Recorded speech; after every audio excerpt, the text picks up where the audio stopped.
اعوذ باللہ من الشیطان الرجیم، بسم اللہ الرحمن الرحیم۔ میرے پیارے بھائیوں، دیکھو، اسلام کا بنیادی کلمہ جسے کہتے ہیں وہ لا الہ الا اللہ محمد رسول اللہ۔ ہم سب جانتے ہیں کہ جو انسان بھی، چاہے وہ ہندو ہو، سکھ ہو، غیر مسلم ہو، وہ یہ جب کلمہ پڑھتا ہے تو آپ کہتے ہیں اب تو مسلمان ہو گئے۔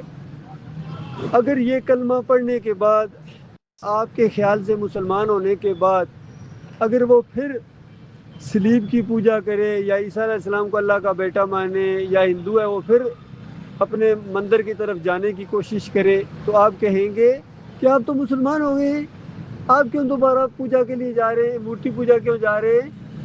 کیونکہ یہ آپ کو پتہ ہے کہ اس کلمے کو پڑھنے کا مطلب یہ ہے کہ شرک سے وہ توبہ کرے۔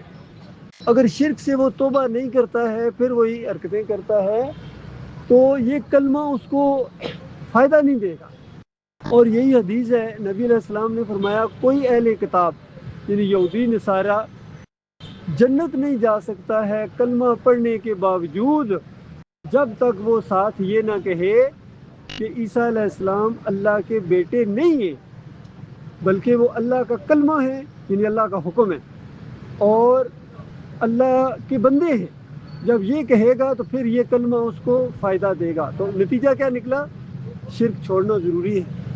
آج ہماری قوم ہے، اس کو شرک یا تو پتہ ہی نہیں ہے یا جان بوجھ کے وہ چھوڑ ہی نہیں رہے۔ ایمان خالص جس طرح لا الہ الا اللہ محمد رسول اللہ میں نے آپ کو بتایا، یہ کلمہ ہے۔ اس کا پہلا حصہ یہ ہے کہ آپ اعلان کرتے ہیں کہ لا مطلب نہیں، کوئی الہ نہیں ہے، کوئی معبود نہیں ہے، کوئی داتا نہیں ہے، کوئی دستگیر نہیں ہے، کوئی مشکل کشا نہیں ہے، کوئی حاجت روا نہیں ہے، کوئی اولاد نہیں دے سکتا اگر اللہ نہ دینا چاہے، کوئی بیماری دور نہیں کر سکتا اگر اللہ نہ شفا دینا چاہے۔ تو یہ ساری چیزیں ہم سمجھتے ہیں۔ آج ہماری قوم یہی کچھ کر رہی ہے، کلمہ بھی پڑھ رہی ہے، ساتھ یا اللہ مدد بھی چل رہا ہے، یا رسول مدد بھی چل رہا ہے، یا پیر بابا مدد بھی چل رہا ہے، یا محی الدین چشتی پار لگا دو کشتی، تعویذ باندھا ہوا ہے، امام دامن باندھا ہوا ہے۔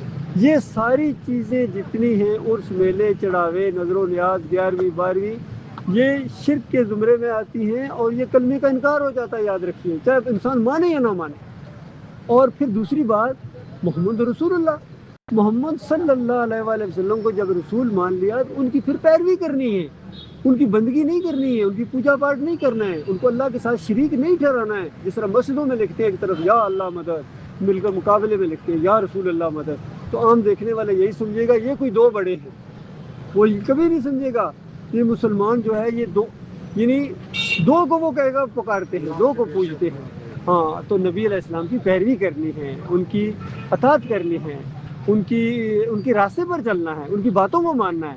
نبی علیہ السلام نے فرمایا قبروں کو کچا رکھو، اس پر گنبد نہ بنے، مزار نہ بنے۔ نبی علیہ السلام نے فرمایا تعویذ کرنا شرک ہے۔ نبی علیہ السلام نے فرمایا فرقوں میں مت بٹو۔ نبی علیہ السلام نے فرمایا مؤذن اس کو رکھو جو اجرت نہ لے، پیسے نہ لے۔ یہ ساری چیزیں کتابوں میں لکھی ہوئی میرے بھائی، تو صرف کتابوں میں لکھنے سے تو بات نہیں بنے گی نا، جب تک ہم اس کو عمل نہیں کریں گے، اپنی زندگی کا حصہ نہیں بنائیں گے۔ انفرادی طور پر جو ان باتوں کو مانے گا وہ انفرادی طور پر جہنم کی آگ سے بچ جائے گا، لیکن پوری قوم جب تک نہیں مانے گی، پوری دنیا میں جو ذلت و خواری یہ ختم نہیں ہوگی، اسلام کا غلبہ کبھی بھی نہیں آئے گا۔ اگر آپ پوری قوم ہی اس بات کو نہیں مانتی ہے، ایک بندے کے ماننے سے تو غلبہ تو نہیں ہو جائے گا، ایک بندے کے ماننے سے کیا ہو جائے گا کہ وہ بندہ خود جہنم کی آگ سے بچ جائے گا۔